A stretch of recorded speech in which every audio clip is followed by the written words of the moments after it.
Hey, this is Gary. This is Mike. And Daniel. We're not professionals. We're just three addicts sharing our experiences, strength, and hope regarding recovery. Having had a spiritual awakening as a result of these steps, we tried to carry this message to other addicts and to practice these principles in our lives. Welcome to another episode of the 12th Step Podcast. My name is Gary. And this is Mike. And this is Daniel. It's good to be back, guys. It is good to be back. Yes, we've been gone a while. It has, For yeah. those of you that have been eagerly waiting for the next episode, it's here. It is here. Something about those summer months. Yes. All right. Yeah. No, it's a bit of crazy. You know, people are traveling, work, and all sorts of things. Yeah. Let alone, I mean, Gary and I both started new jobs, and It made things a little Sure. Congratulations difficult. to both of you, by the way. well, yeah. It's kind of funny. It's kind of funny because I really credit a lot of the progress in my life to the changes that I've made because of my recovery. Which all translated to a better financial Oh, yeah. situation for you and your family. That's fantastic. Yeah. Very exciting stuff. And you're probably in the same position. Yeah, no, I mean, definitely in a much better place than I would have been in the past. I enjoy my job. I mean, not that I didn't enjoy my previous jobs, but definitely I have more freedom in my position now, and I was able to speak up. When I had my job offer, and that changed a few things. Mm-hmm. So it makes my current job much easier and more flexible, which is fantastic. That's excellent. That's excellent. I'm really excited for both of you, by the way. Yeah. That's very exciting. So our listeners are completely unaware of the fact that these things have happened in your life, but it's great to see that good things can happen into the lives and do happen. It reminds me of the ninth step promise. Yep, that's exactly right. So, for those who may not necessarily, we do have a podcast out there regarding the ninth step promise. I would recommend reading that, but I'm amazed to see progress, even economically, happen in people's lives, addicts' lives, as a result of just good things happening in your life as a result of living these principles. So that's good. Yeah.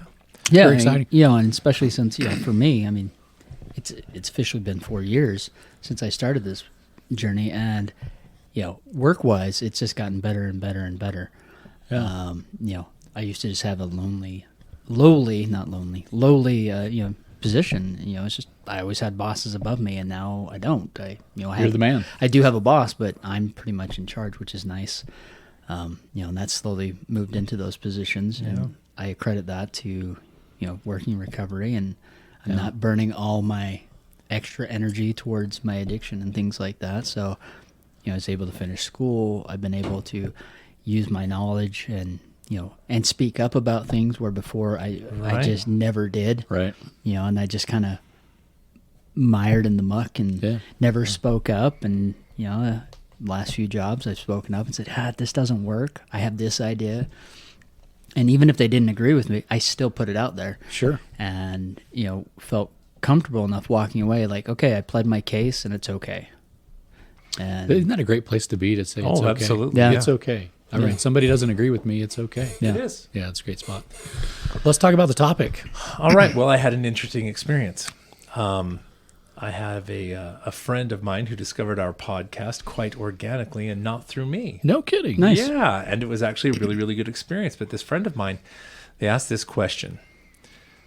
They said, I know that you guys are kind of talk primarily about sexual addiction and things like that, but they wanted our thoughts on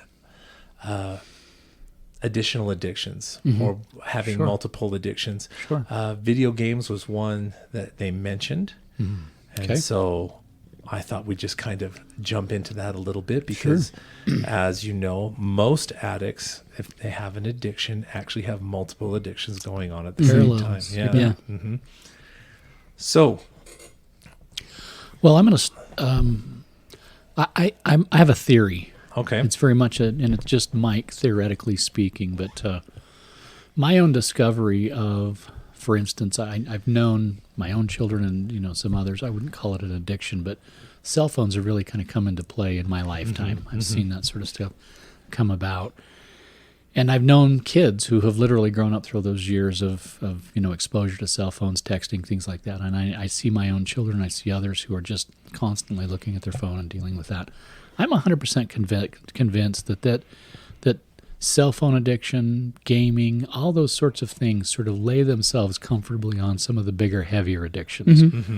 Because really, at the end of the day, the new addict, we'll call them the contemporary addict right now, in a lot of ways, their acting out behavior is on that cell phone. Yeah. So it makes complete sense in my mind why it would be that our mind is gravitating towards that cell phone, ultimately to be introduced to the internet and pornography and a variety of other things. And in a contemporary environment, and in the contemporary addict right now, that's the place where they go act out. So I don't think it's too much to assume that these addictions that we're talking about point us in places that are going to introduce us to heavier addictive behavior. Sure. Something that Shane mentioned in one of our groups as he came back from one of these trainings is that addicts nowadays are a little bit different. Yes. He says, a lot of their addiction is no longer trauma based. There's not a trauma underneath it. They're just kind of raised into it. Right. Right. And I think some of these other addictions we're talking about are very much a part of that. I think so too. Well, I mean, when we were younger, I mean, the only way to get it is, you had to either someone had it and they showed you, or you had to acquire it in some secret fashion, and it was very much secretive. I mean, now everyone's carrying a cell phone in their pocket. It's not secretive. It's you type in a few words, there it is. Or in some cases, it shows up on your social media feeds, or it's emailed to you. It's very easy to find it. It's not hard like it used to be, and it's not, secretive as much. Put that in perspective. I think you brought up a great point, right? So when I was a kid, in my lifetime, pornography has moved to the VCR. And how awkward would that be? I remember those days of walking into where you had to go rent the DVD and the VCR machine and walk in and walk back to the adult section and say, I'm going to take this one off the shelf and walk up front and say, I'd like to rent that. That doesn't exist anymore. Well, not only that, more often than not, it was a teenager at the desk. That's exactly right. It wasn't an adult. That's right. And then you felt stupid, like, hey, here, So cell phones and internet have really come about in our lifetimes. Right? Yeah. I remember when AOL would send out those big old CDs that say, hey, you've got 150 hours of internet. Yeah. And I was thinking, what would I do for 150 hours on the internet? What would I do with that? And the only thing my mind could even think of was sexual thoughts. Like, wow, do they have sex on there? Could you find that? Well, sure enough, that was one of the first things you could find on the internet. So all those things literally happen in our lifetime now to ultimately have all that literally in a device that you carry on your being 24/7. Well, and not only that, I mean, so the addiction is escaping. Yes. When I was younger, video games did not look real. It was this little blocky guy bouncing around. That's right. But now video games are very graphic and realistic. I mean, almost so much that it looks like most of the movies we see. So it's very easy to escape into those. Yeah. Easy to draw in, and those games are even on our phones or on a tablet. They're not just on a video game console anymore. Before the Nintendo came out, if you wanted to play a video game, you had to go to an arcade. So you went with your buddies. It's not like you were going to see anything inappropriate there. But now you can hide away at home and never leave home. Or there's lots of games where you can pretend that you're a woman and you can go talk to other guys, or you whatever you want. Or you can be a woman that pretends to be a guy. And some of these games cross some boundaries and some borders. Oh, for sure. To inappropriateness. I mean, there's a game out there, Cyberpunk 20-something. It was really famous because Keanu Reeves was in it. I was really excited to get it, but then I found out there's this whole section of the storyline where you have to be sexual with multiple people, and it's like, I don't want this game now. Well, it's interesting because, so sexual addiction falls into the category of a process addiction. Yeah. Yes. Okay.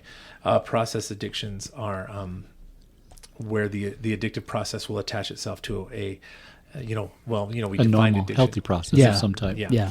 So a lot of good examples would be things like gambling. It's a process addiction. Video games, definitely. Yeah, because they're hand-eye coordination, Right. problem-solving skills, teamwork. I mean, some of these games you can play as teams. So there's a lot of good processes that can come out of it. Even things like shopping or food, Yeah. any of these kind of things kind of overlay on that kind of stuff. And remember that addiction is the continued use of any mind or mood altering substance or experience, Right. even in the face of negative consequences. So, and an addiction is a disease of escape, as you said. Yeah. And video games give you a limitless place to explore, fantasize, escape. Not only that, they're designed to give you a dopamine hit when and you get a sense When of you're accomplishment. successful in There's it, a high, yeah. Well, I No, mean, it's okay. a real thing. So I've been recently playing Fortnite with my youngest, and you kill someone, and all these guns and equipment and money and just drop out, and it's like you get really excited, like, oh, I can go grab all this stuff. So you get that little dopamine hit, but not only that, so that's the in-game stuff, but then they offer all these fancy skins and things like that. Sure. But you have to pay real money for that. Yeah.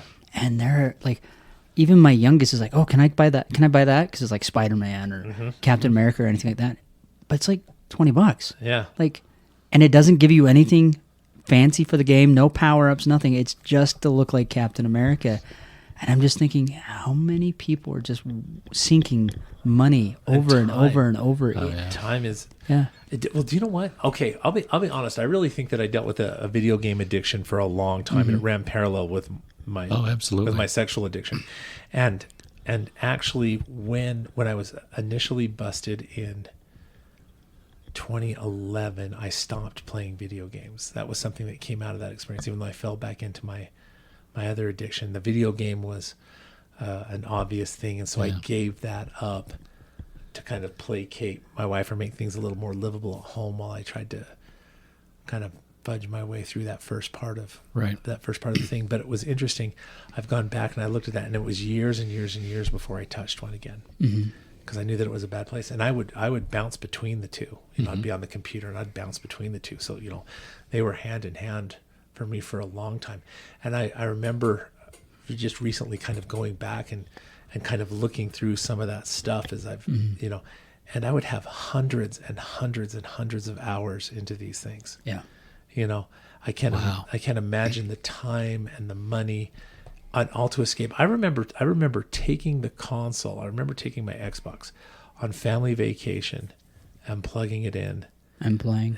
Now this predated cell phones a little bit. So Right. that, that was a Good old black Unbelievable. Xbox. I still have mine. Oh yeah. I took up my special gaming TV and the whole setup and set it up and that's what I did the entire week I was up there. I have no idea what That's amazing. the rest of my family did, but that's what I did. And so no, I think it's a real thing, and it can absolutely consume you. Now maybe the negative consequences aren't so, I don't know, destructive. Maybe initially. I don't know. I mean, for me, the negative consequence was loss of time with my family, my kids. Sure. Well, I think people have lost their relationship to you. Some have, yeah. I mean, but because I originally I'm just going to blow some steam off. But then then it's like, the intention was only to play for a little bit, but then an hour or two would go away, and then of course, she'd be frustrated. My kids were like, "Hey, we want to go do something," and I'm like, "Oh, I'm almost. I got to defeat the boss. Get this next thing. Once I defeat the boss." But then, I got caught up, and I was beyond that boss. I was going on to the next one, and then, I'm almost to the boss. Well, that's because they layer those things. It's like, I beat the boss, and now I just need to go a little bit further to get this item, or to level up, or to do this. I mean, they definitely that next dopamine hit, they definitely have designed games to pull me in. Even the original Mario way back then. I'm sorry, Mario, our princess is in another castle. That right there is telling your brain, I still got to go on. Yeah, I've got to keep moving here. I got to keep moving. And so you do that. You keep moving forward. And this discussion reminds me of a couple of things. Two things. First of all, the word fantasy. Right? Fantasy is very much attached to the idea and notion of addiction of any type. Right? Sure, fantasy-based thinking. Fantasy-based thinking, certainly, but heavily involved in the universe we live in the world of sexual addiction. Fantasy is a very big thing. And then the other words that keep coming to my mind is chapter 1 of Patrick Carnes' first book, right? What is real? Where you start tackling about the whole concept about what is real and what's not. And those almost seem as though they're incongruent, parallel topics, right? How do you live in a fantasy world and then translate or transfer comfortably back into what is real? How do you walk into a room and play a game for 5-6 hours all night on your console, living in this, what you would consider to be, or I would consider to be anyway, a fantasy world, a universe that doesn't really exist, and then suddenly get up and walk out into the real world where, guess what? The house isn't, I haven't picked up my bedroom. I haven't showered in 3 days. I'm taking care of the basic things. I'm not going to work. It's incongruent. That's completely incongruent. And I think what we're seeing is generations of people who are struggling with that incongruency. It's difficult to live in a fantasy-based universe playing games and doing that sort of stuff and then comfortably coming back to what's real. Especially if that's where you're deriving your sense of accomplishment. Exactly. Yeah. Well, I mean, the thing I think really is the scariest thing, we have a basis beyond that. I mean, when we were kids, summer or after school, we'd go take off, play with friends. That's right. You got out of the house, you went places. Yes, video games started showing up in that. But like my kids, like I had to fight to get them out of the house. Yeah. It's like, can you get off the video game and go play outside? And I get this, do we have to? Like, it was like this weird, that's crazy, really difficult thing to go outside. Think about Gary's talk. I mean, he's literally talking about going on a family vacation, taking his console and his TV on vacation, knowing full well what it was he was going to do for the entirety of his vacation. Hey, you guys, we just traveled from our house to this location where we're supposed to go out and enjoy Bear Lake and all of all the great things around or whatever it is that's going on, and instead I'm going to sit in here. How real is that? Yeah. That when you think about that, how absolutely jacked up is that kind of thinking? Well, and now, I mean, it's really simple. I mean, the Switch is portable. I mean, not only is it a home console, but you can take it with you. They also have, they had the Game Boy and all that. Games on your phone. You have games on your phone or your tablet. You can go anywhere now. You don't need to bring the special gaming TV and the console. I mean, PlayStation and Xbox, you can hook it up so you can play those games from your phone. Wow. So it's crazy now. So it's no wonder that kids and teens and guys in their 20s now are struggling so hard because they've grown up in this era where this has all been second nature. Yeah. Even now, kids are doing schoolwork on Chromebooks at school. They're on computers. Yeah. They're my kids were like, hey, do you have your? They were, and my older kids were like, kind of ridiculed a little bit because the teachers expected them to have cell phones, and they didn't have cell phones. They didn't get one until they had their first job. Yeah. And and that's just kind of expected that kids have phones, and it's like, it's weird because they play games, they pick things up quickly. It just takes one misspelled word or even something innocent looking up, and suddenly that someone has strategically said, okay, people are going to go here. We're going to take that domain name and we're going to make it a site. Right. They stumble on it once, and that's there, and now the curiosity begins. Oh, and it finds you. Yeah. It finds you. Yeah. You don't have to look hard, do you? No. You don't have to look at all. No, you really don't. No, you don't. I have grandkids that I was spending some time with some grandkids the other day. My youngest grandchild is 3. And at 3-4 years old, he'll come up and see my phone. The first thing he wants to say is, hey, can I play a game on that? Oh, yeah. And I have to remind him that, Grandpa's phone's a little dull. There's no such thing as a game on mine. We don't play games on my phone, and there's just nothing on it. Yeah, there's nothing on mine either. My daughter asked the same thing. She's like, why don't you have games on your phone? I'm like, because I just don't want games on my phone. Yeah, and they asked me even more, how about the internet? Can you give me the internet? Well, I'm sorry, none of that exists on my phone. So you're the boring grandpa. Well, yeah, it's just so commonplace to have that. It's interesting at that young of an age that they're pretty attuned to. They're pretty attuned. Well, do you know what? I think it's also super scary. I mean, a video game addiction can be enough to absolutely destroy your life. Certainly. Absolutely destroy your life. But it also creates that kind of mental infrastructure, if you will, so that if something else were to be introduced, it would just plug right in and just use the same circuitry. And I mean, even a food addiction can do the same thing. Yeah. No, absolutely. Spooky stuff to think about. I mean, I know my oldest son, he still plays normal video games, but he's got the Oculus, so you're in virtual reality. And he has friends that they meet up and they watch movies in this virtual reality.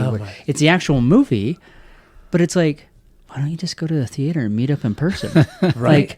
So, Or ha- or go so to they're getting somebody's house. together, They're- putting on that. So they're getting together in virtual reality. They're putting a goggle on their face. You know, it has Does speakers. that mean that they're all in their individual homes? Yes. They're not getting physically together. Correct. They're all watching the same movie at their house with this headset on, and you know, and they also meet up every night and they chat with one another, which is great that they're getting social like that. But they're not meeting in person. They're all isolated. They're all alone, and it's just like That's creating fertile soil for some really troubling stuff. Ahead. Yeah. I think that in and of itself is just Troubling. It's just oh, it is, it is, Oh, and my but it's the sad state of things. You know, Ready Player One. That's a fantastic book, and that there's very similar themes going on there, where everyone is living in this virtual fantasy world, and they have special equipment and everything, so you can do all sorts of crazy things. But it's like they never get together, Wow. and it's just really sad that that's where things are going. There's definitely places that addictions can thrive there. Mm-hmm. You know, even we look at Wall-E, the Disney movie there, everyone was very heavy set because everything was handed to them. They never wanted for anything. They were also wandering around in virtual worlds. Yeah. And so it's just like, it's sad where I the think state of things I are. believe Facebook is making an attempt to create the false universe, right? I mean, that's really what they're all I think about. a lot of people are. Yeah. And do you know what I think? I think with AI, it's going to be the next generation of. Sure. I mean, geez, wait till you're. I don't know. Some But, people are so isolated that they'll get into these AI things, and that might be the best relationship they've ever had. Yeah. Wow. Really, I mean, Yeah, really. it's spooky to think about. But I think we're Spooky. really, I think everything is designed right now to be very easy first to fall into an addiction pattern with it. Video games are even TV shows. Yeah. You know, it used to be that. You had to wait a week. Well, besides waiting a week, No, yeah, really? yeah, you had What? I have to wait I know. 7 days for this? Yeah, you had to wait for the next episode. And now it just throws that and you binge through it, and then you're like, I gotta wait.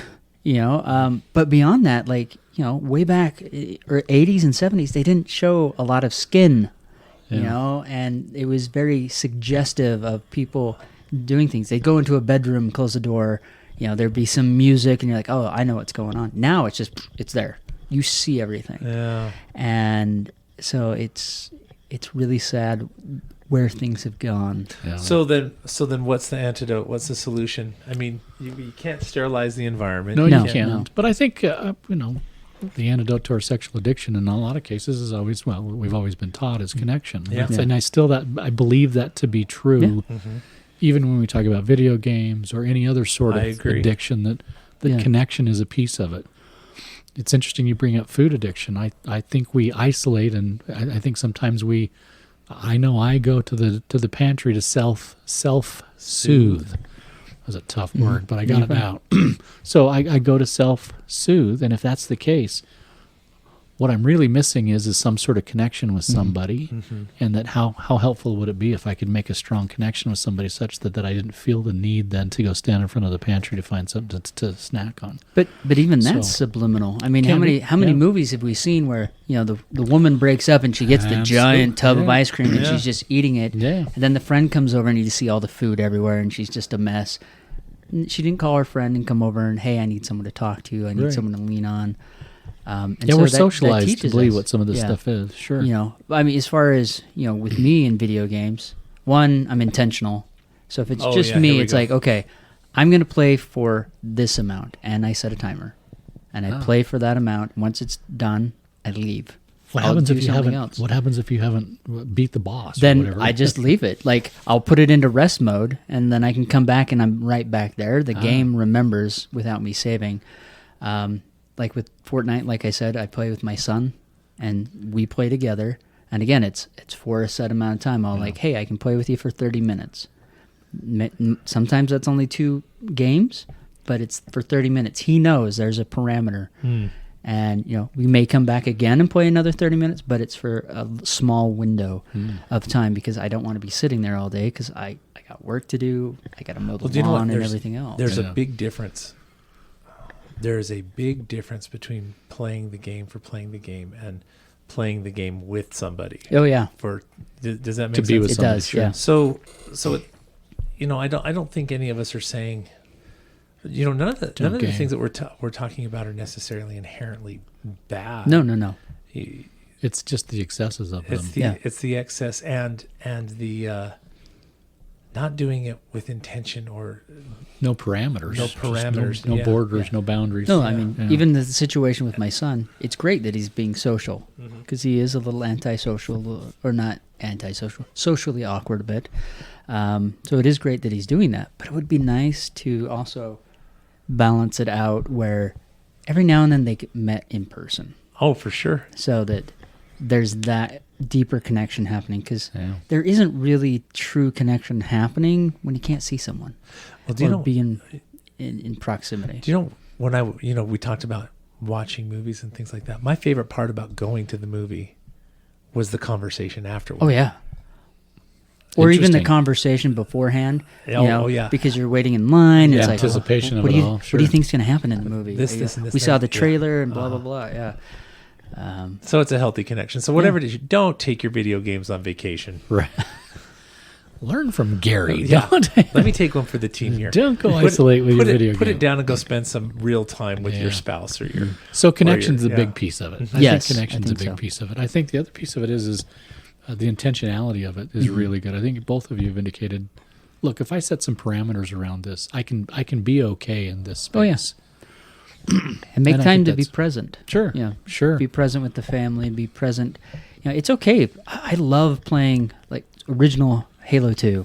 I love playing that with other friends because it's That was so the much whole fun. point of the game. You go do Yeah. those LAN parties Oh and yeah, stuff, and everybody and gets it's so together. much fun making fun of other people, and and things like that. But see, I that's- loved that because again, you're connecting, you're having fun, you're but making that fun was- of each other. That was back in the day when you actually had to bring your stuff Yes, together. yes. Anyway, but This is going to date me a little bit. That's okay. I've never played Halo.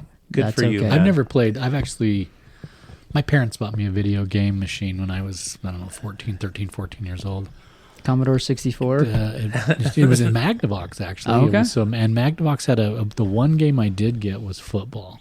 Okay. And so my brother and I would sit and play football for a little while, and it only had, and it was funny because the figures looked like little blocky. Yep. you know. Yep. But you could get them to run certain patterns, and Yeah. you'd throw the ball and they'd catch it, and the right team would win, and etc. But it wasn't like it drew you in that same sense, because I think you're right. Yeah. They looked like little blocks running down Yeah. a field. Well, now you imaginary got field. Madden, and that Oh, where yeah, it looks yeah. identical to the players. Yeah, you pick They the feel players it. You and- hear the music. The crowd is cheering. Yeah. You used to have John Madden speaking Sure. just like you would on a TV show. So that was the last time I really played games. We went through a couple of video boxes as my kids got a little, for my kids. We did the PlayStation, and we did the what's the other one where you actually play tennis? Wii? And the Wii. The We Wii, did do the yeah. Wii, and enjoyed that because they were very physical. yeah. So we could work up a genuine set and work up a sweat in a tennis match on Wii. So Nice. those were the things we did. Outside of that, I just have never been a gamer. So, Yeah. Well, it's not everyone's cup of tea, and that's okay. yeah. But I will tell you had that other co-addictions. Yeah. Oh yeah. Yeah, that's right. Don't judge me because just because my sin's different than yours. There Oh, yeah. you go. No, we all have different ones. Yeah. And I will say that if be mindful, have a look at yourself, find out if you've got some co-addictions going on or things like that, and then be Yeah. aware that you have to deal with those at the same time. Right. Because if you just switch from one to the other, you're keeping all of that. You're keeping that neural pathway alive. Keeping that alive. Absolutely. And then as far as I'll make a little Harry Potter reference here. I loved it when Dumbledore was talking about the Mare of Erised. It says, it does no good to lose yourself in there and forget to live. Yeah. So Great line. go live. Yeah, Yeah. go live. Go live. Make some connections. Yeah. People around you are actually pretty cool if you give them a chance. That's So, right. I think the bottom line of all this is it doesn't matter where you're at right now. The fact of the matter is what you're doing right now won't be what you're doing a year from now.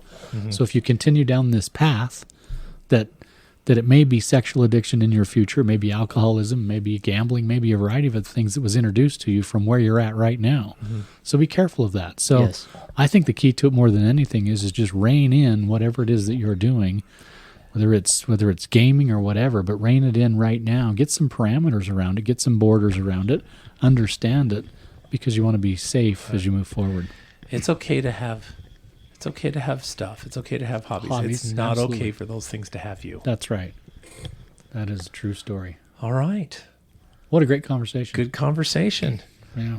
All right. Well, with that, I'll say this is Gary saying, do the next right thing. And this is Mike saying, do the work necessary to find the peace that recovery can bring. And this is Daniel saying, find the humility in your recovery. Thank you for listening to the podcast. If you like this episode, please give us a 5-star rating on iTunes, Spotify, or wherever you find us. As a fellowship of recovering addicts, Sex Addicts Anonymous offers a message of hope to anyone who suffers from sex addiction. Check out saa-recovery.org.